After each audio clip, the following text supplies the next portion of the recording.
The best leaders that I've worked for didn't have all the answers. They had all the right questions. I'm Damien. This is episode 40 of Leading at 47, Leadership Life and Everything in Between. Happy Tuesday, everybody. I was reflecting on my journey, not just my career journey, my life journey. And let's just take it back 20 years when I was 27. Great time in my life. Great time. And I realized I wanted to be the MVP. I wanted to get the credit. I wanted to win. I preferred the spotlight. And that comes from my athlete mentality. For those of you that know me, that's what I've done. That's what my foundations are built on is being an athlete, being in sales and being a sales leader, and being a coach, which is within the past, let's call it 6+ years. And a couple of things that I learned is being a great coach is much harder than being a great player. It requires you to essentially sit on your hands, and when you want to jump in, you can't. You can't fix it. Um, you want to listen twice as much as you speak. My mom says you have two ears and one mouth for a reason. Um, But there's really nothing like seeing somebody who you've coached reach the level of success that they desire. And as I think about that, like we know coaches embody a lot of different things from uh, clarity, candor. A coach is somebody who believes in you and you may not even believe in yourself. A coach is, they exert humility. A coach asks a lot of questions. So there's a lot of these different traits that coaches have. And I just want to walk through four that are just top of mind for me. Um, the first one, again, I talked about it before. You have two ears and one mouth for a reason. Your instinct as an expert is to give the answer immediately, but a coach resists that urge. You can give the answer, that's fine, but you solve that problem for that moment, that day. But if you're asking the right questions, you build a problem solver, you build a framework, you build a system.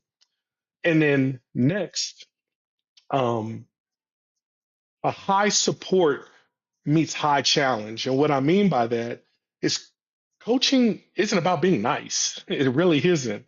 It's about being effective. A great coach provides a safety net or support. Um, so the player is brave enough to walk the tightrope or face their challenges head on. And um, another thing that I recognize about, some of the great coaches I've been around and some of the things that are top of my head is the concept of what's not said. 90% of coaching happens in between sentences, believe it or not. And a great coach listens. You listen for fear, you listen for hesitation, you listen for excitement. And that isn't on a status report. It's not. You watch the body language, and that tells you so much.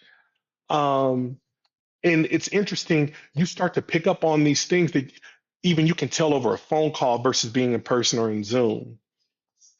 And, you know, the one other thing that I would tap into that was true for me is a coach often sees a person's potential before they see it.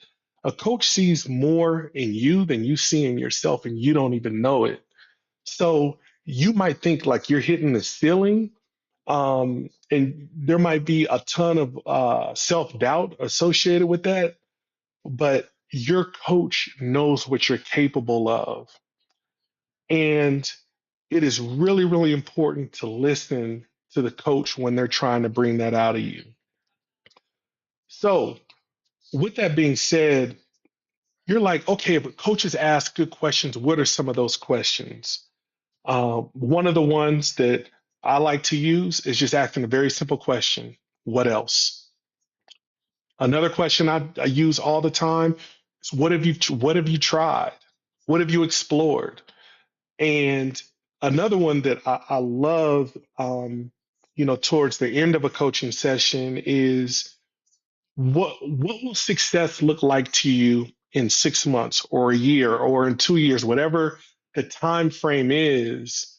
What will success look like if we accomplish these goals? That usually lights people up. Um, so as we think about how we interact as leaders with our people, let's take some of these things into consideration. And remember, a great coach doesn't have to act. A great coach, it's their duty to ask. Thank you all. We'll see you on Wednesday. Have a great one.